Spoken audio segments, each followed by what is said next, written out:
तो hello friends, how are you. देखिए, आज मैं आपके लिए पैसिव वॉइस एक्टिव वॉइस से रिलेटेड क्वेश्चन लेकर आया हूँ। जैसा कि आपको पता है कि ऐसे CHL हो, CPO हो, MTS हो, स्टेनोग्राफर हो, सब में इसके क्वेश्चन आते हैं। अगर पर्टिकुलरली बात करूँ तो CGL हो गया, CHL हो गया, MTS हो गया, इनमें 2-3 क्वेश्चन मिलते हैं। और बाकी कुछ ऐसे एग्जाम्स हैं जिनमें 10-10 क्वेश्चन आते हैं। वो कौन से एग्ज़ाम है? स्टेनोग्राफर का हो गया, SSC स्टेनोग्राफर हो गया, SSC CPO हो गया। इनमें 10-10 क्वेश्चन के क्या आते हैं, पूरे सेट आते हैं। ठीक है, तो ये बहुत ही इंपॉर्टेंट है और बहुत ही आसान होता है। इनको हम आसानी से देख के कर सकते हैं। ठीक है, और इनको हम ऑप्शन से कैसे करें वो आज हम देखेंगे। और ऑप्शन से करना ही इनको सबसे ज़्यादा अच्छा होता है। ठीक है, क्योंकि ऑप्शन से हमें पता होता है कि इन 4 में से एक आंसर होगा और 100% एक्यूरेसी से हम उसको कर सकते हैं। तो चलिए स्टार्ट करते हैं। पहला जो हमारा क्वेश्चन है वो है he is eating an apple. तो हमें बताना है कि इसका पैसिव वॉइस कौन सा होगा। ठीक है, he is eating an apple, तो इसका पैसिव वॉइस कौन सा होगा? तो देखिए, सबसे पहले हमें पता चला कि ही क्या है। ही है, वो क्या है? सब्जेक्ट है इसका। ठीक है, और इज क्या है? इज इसका वर्ब है। ठीक है, और एप्पल क्या है? ऑब्जेक्ट है।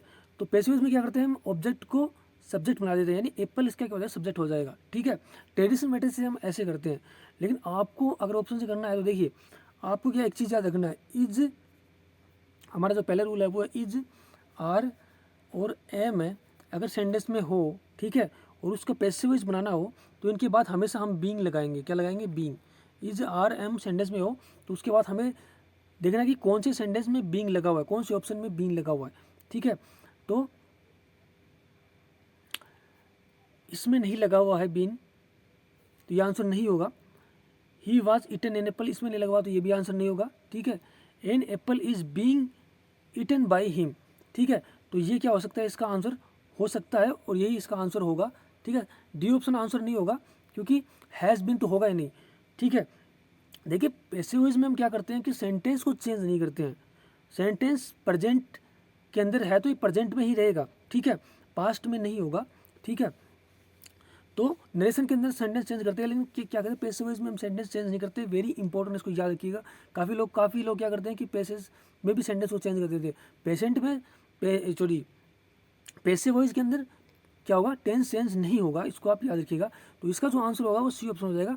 पहला जो हमारा रूल है वो यही है कि इज, आर, एम या फिर वाज वर आपको दिखाई दे तो उसके बाद आप देखोगे कि ऑप्शन के अंदर बीइंग लगा होना चाहिए इनके बाद में। तो एक ही ऑप्शन में यहाँ पर बीइंग लगा हुआ है तो इसका आंसर ए सी हो जाएगा। देखिए कितना आसान है। सिंपल सा रूल है कि इज, आर, एम। सिंपल सा रूल क्या है? सिंपल सा रूल ये है कि इज हो गया, आपका आर हो गया, ठीक है, एम हो गया, ठीक है, या क्या हो गया? वाज हो गया या वर हो गया। ये अगर सेंटेंस में है तो हम देखेंगे डायरेक्ट में कि ऐसा कौन सा ऑप्शन है जिसमें इनके बाद बीइंग लगा हुआ है, तो वो क्या हो जाएगा? इसका आंसर हो जाएगा। तो बहुत ही आसान है। ठीक है, तो देखिए फ्रेंड्स, अगला हमारा जो क्वेश्चन है वो ये है, the team won the tournament after weeks of the hard and after the weeks of the hard work and commitment. तो हमें ये बताना है कि 4 ऑप्शन में कौन सा इसका आंसर होगा। ठीक है, तो हमने जैसे पढ़ा था टीम वोन द टूर्नामेंट, हमें पता लगा सेंटेंस किस में? एक्टिव वॉइस में, पैसिव वॉइस में बनाना है। ठीक है, तो वोन दिया हुआ है। ठीक है, अगर सेंटेंस में V2 है, क्या है? V2। V2 मीन्स क्या होता है? वर्ब की सेकंड फॉर्म। वर्ब की second form means past tense है। ठीक है, अगर वर्ब की सेकंड फॉर्म से वर्ब की सेकंड फॉर्म है तो हम देखेंगे कि जो पैसिव वॉइस बनेगा, ठीक है, उसमें वाज वर होगा। क्या होगा? वाज वर होगा। तो हम देखेंगे कौन सेंटेंस वाज वर का यूज़ हुआ है। इसमें हुआ है, इसमें हुआ है, इसमें नहीं हुआ तो ये आंसर नहीं होगा, और इसमें हुआ है तो ये भी आंसर हो सकता है। देखिए, वाज के बाद एक बात है ना कि बिंग तभी लगेगा जब यहाँ पर वाज वर हो। कहाँ पर? यहाँ पर। तो यहाँ पर वाज वर है नहीं ऑलरेडी, तो बिंग सेंटेंस ये भी एबेट हो गया। ये सेंटेंस भी, जो ये सेंटेंस है वो भी इसका आंसर नहीं होगा। तो वाज वर ही इसके बाद आएगा। ठीक है, अब इन दो में से कौन सा होगा वो हमें अगर देखना तो वेरी सिंपल है इस क्वेश्चन का आंसर। तो वाज के बाद हमेशा पैसिव वॉइस में एक चीज़ याद रखिएगा आप कि पैसिव वॉइस में हमेशा मुख्य वर्ब की थर्ड फॉर्म आएगी। किसके बाद? हेल्पिंग वर्ब के बाद मुख्य वर्ब की थर्ड फॉर्म आएगी। हेल्पिंग वर्ब क्या होते हैं? Is, are, am, was, were, has, have, ये क्या होते हैं? हेल्पिंग वर्ब होते हैं। तो मुख्य वर्ब की थर्ड फॉर्म में आएगी। आपको ऐसा नहीं है कि इज, आर, एम के बाद आप मुख्य वर्ब की फोर्थ फॉर्म कर दो। बस मुख्य वर्ब की फोर्थ फॉर्म क्या होती है? मुख्य वर्ब की फर्स्ट फॉर्म में एंज लिख जाए, जैसे प्लेइंग, ठीक है। प्ले क्या है, मुख्य वर्ब की फर्स्ट फॉर्म है, इसमें आईएनजी लगा तो क्या होगा, प्लेइंग हो गया, मुख्य वर्ब की फोर्थ फॉर्म होगी, ठीक है। तो इज आर एम के बाद पैसिव वॉइस में मुख्य वर्ब की फोर्थ फॉर्म नहीं आएगी, मुख्य वर्ब की थर्ड फॉर्म ही आएगी, यानी मुख्य वर्ब की थर्ड फॉर्म का ही हमें यूज करना है, ठीक है। तो इसमें तो बीइंग लगा रखा, तो यहाँ से भी गलत हो गया, एक में ही दे रखा है वोन। वोन हमें पता है कि विन जो होता है, क्या जो विन होता है, विन की जो फर्स्ट फॉर्म विन हो गई, सेकंड फॉर्म वोन हो गई, और थर्ड फॉर्म भी क्या होती है, वोन होती है, ठीक है। तो इस प्रकार से हमें पता चल गया कि इसका आंसर क्या होगा, इसका आंसर बी ऑप्शन हो जाएगा, ठीक है। बहुत आसान है, अगर आपके कॉन्सेप्ट समझोगे तो बहुत आसान है, देखते ही कर लोगे। अब देखिए 1 सेकंड में आप इसको आंसर कर सकते हो। तो देखिए फ्रेंड्स, अगला जो हमारा क्वेश्चन है वो ये है, the rescue team could have completed the task if there had been uninterrupted power supply, ठीक है। तो हमें बताना है कि इसका कौन सा आंसर होगा, ठीक है। तो ये भी एक्टिव वॉइस में है और हमें पैसिव वॉइस देखना है कौन सा ऑप्शन होगा। तो देखिए कुड हैव के बाद में, अगर मॉडल के बाद में सेंटेंस के अंदर मॉडल है, ठीक है, उसके बाद में हैव लगा हुआ है, तो हैव के बाद बीन आएगा पैसिव वॉइस के अंदर। तो हम देखेंगे कौन से सेंटेंस में बीन लगा हुआ है, ठीक है। इसमें बीन नहीं लगा हुआ तो ये आंसर नहीं होगा, इसमें बीन लगा हुआ तो ये आंसर हो सकता है, इसमें बीन नहीं लगा हुआ तो ये आंसर नहीं होगा, और इसमें बीन नहीं लगा हुआ तो ये आंसर भी नहीं होगा। तो एक ही ऑप्शन हमारे पास बचता है, वो बी ऑप्शन। तो देखिए कितना आसान है, अगर आप कॉन्सेप्ट आपके क्लियर है तो आसानी से आप देखते इन क्वेश्चन को कर पाओगे, ठीक है फ्रेंड्स। अगला हमारा जो क्वेश्चन है वो देखिए, they built a new house last year, ठीक है। तो बिल्ट को देखते ही हम समझ गए, बिल्ट क्या है, V2 है, यानी पास्ट टेंस का यूज हुआ है, और पास्ट टेंस में भी क्या है, सिंपल पास्ट टेंस का, ठीक है। हमें पता है कि बिल्ड होता है, बिल्ड उसकी जो फर्स्ट फॉर्म होती है बिल्ड, सेकंड फॉर्म होती है बिल्ट, और थर्ड फॉर्म भी बिल्ट होती है इसकी, ठीक है। तो हम देखते समझ गए कि जो सेंटेंस है वो कैसा है, तो सेंटेंस है वो सिंपल पास्ट टेंस में। अब मैंने थोड़ी देर पहले बताया सिंपल पास्ट में तो हम वाज वर ऑप्शन में होना ही होना चाहिए, वाज या वर ऑप्शन में होना ही होना चाहिए। तो इसमें वाज का प्रयोग हुआ तो ये आंसर हो सकता है, इसमें हैड बीन का यूज हुआ तो ये आंसर नहीं होगा, वाज और वर ही होना चाहिए। इसमें वाज का हुआ तो ये आंसर हो सकता है, इसमें इज बीन का यूज हुआ तो ये आंसर नहीं होगा। हमारे पास अब सिर्फ 2 ऑप्शन बचे हैं, ठीक है फ्रेंड्स।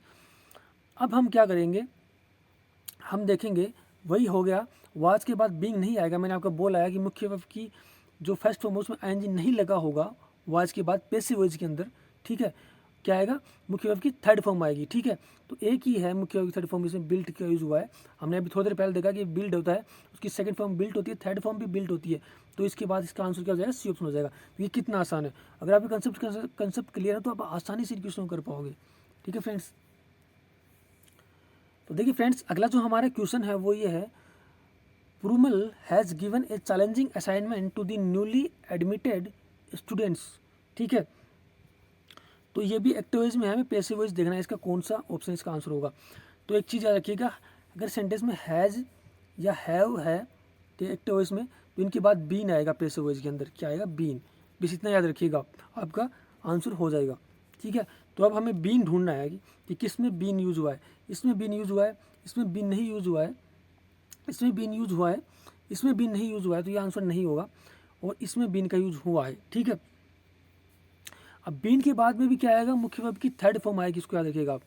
इसमें आप एक चीज़ और ऐड कर लीजिएगा इसके अंदर रूल में, कि बीन के बाद भी क्या आएगा, मुख्य वर्ब की थर्ड फॉर्म आएगी, ठीक है। बीन प्लस मुख्य वर्ब की थर्ड फॉर्म होनी चाहिए, ठीक है फ्रेंड्स। अब हमें देखना है कि बीन तो कितने ऑप्शन में, 3 ऑप्शन में है। अब देखिए किसमें थर्ड फॉर्म है, तो गिवन भी थर्ड फॉर्म है, ठीक है। हैव बीन गिवन इसमें भी थर्ड फॉर्म है, और इसमें भी थर्ड फॉर्म है, तीनों में थर्ड फॉर्म है, यानी इससे ऑप्शन नहीं निकल रहा है। तो अब हमारा जो बेसिक जो कंसेप्ट उस पर आते हैं हम, कि ऑब्जेक्ट देखेंगे। अब ऑब्जेक्ट सब में क्या दे रखा है, ए चैलेंजिंग दे रखा है। तो ए चैलेंजिंग क्या है, ए चैलेंजिंग क्या है, सब्जेक्ट है, ए चैलेंजिंग असाइनमेंट है, सिंगल सब्जेक्ट है, ठीक है। तो उसका सिंगल वर्ब आएगा। तो अगर हम ये भी नहीं देखें तो हम देखें कि हैज़ का यूज हुआ है, पास्ट, इसका प्रेजेंट परफेक्ट टेंस का यूज हुआ है, ठीक है। तो मैंने आपको थोड़ी देर पहले बताया कि पैसिव वॉइस के अंदर हम टेंस में चेंज नहीं करेंगे, लेकिन यहाँ पर हैड बीन दे दिया तो उसने टेंस चेंज कर दिया, तो ये आंसर नहीं होगा, ठीक है। अब हमारे पास सिर्फ 2 ऑप्शन बचे हैं। अब हमें देखना है कि 2 ऑप्शन में कौन से होंगे, या तो ए होगा या बी होगा। तो यहाँ पर भी देखिए हम टेंस चेंज कर रखा है, विल ले आएगा तो विल नहीं आएगा, यहाँ पर हैज़ का हैज़ ही रहेगा, उसके बाद बीन आएगा, तो ये भी नहीं होगा इसका आंसर ए हो जाएगा। तो इस तरह से आप आपको अगर कंसेप्ट क्लियर है तो आप बहुत आसानी से 100% एक्यूरेसी से ऐसे क्वेश्चनों को कर पाओगे। ठीक है फ्रेंड्स, तो अगले हमारा जो क्वेश्चन है वो ये है, the meal will have been made ready by the cook by the time you reach the guest house. ठीक है, अब देखिए will have been made ready by the cook, तो ये ऑलरेडी किस में दिया हुआ है, पैसिव वॉइस में दिया हुआ है। ठीक है, और ऐसे सेंटेंस क्या जाए आजकल एग्जाम में ज़्यादा आ रहे हैं कि वो ऑलरेडी पैसिव वॉइस दे देगा आपको, उससे बोलेगा एक्टिव वॉइस बताओ आप। यानी हमें ये इन चारों में से वो सेंटेंस देखना है जिससे ये बना हो। ठीक है, इस तरह से समझिए आपको इसको। ठीक है तो सेंटेंस मतलब टेंस में कोई चेंज नहीं करना, पहला हमारा होगा। तो यहाँ पर इसने टेंस में चेंज कर दिया, हैव मेड दे दिया, तो ये आंसर नहीं होगा। पहले नज़र में हमने बी ऑप्शन को हटा दिया है, हमारे पास सिर्फ 3 ऑप्शन बचे हैं। ठीक है, और दूसरी चीज़ है कि दूसरी चीज़ क्या होगा, विल के बाद हैव भी यूज होगा ही होगा। तो इसमें विल के बाद हैज़ यूज नहीं हुआ, तो ये आंसर भी एलिमिनेट हो गया और ये भी एलिमिनेट हो गया। सीधा सा आंसर इसका सी हो गया। अब इसको हम बनाएंगे तो देखिए ये बन जाएगा, will have made the meal ready by the time you reach the guest house. ठीक है, टेंस में आपने पढ़ा होगा कि जिस सेंटेंस बाय द टाइम ठीक है लगा होता है उसके अंदर हम फ्यूचर टेंस का यूज़ करते हैं। फ्यूचर टेंस में भी कौन सा, फ्यूचर परफेक्ट टेंस का हम यूज़ करते हैं। ठीक है, तो वो आपने टेंस में मैं आपको पहले ही बता चुका हूँ इसके बारे में।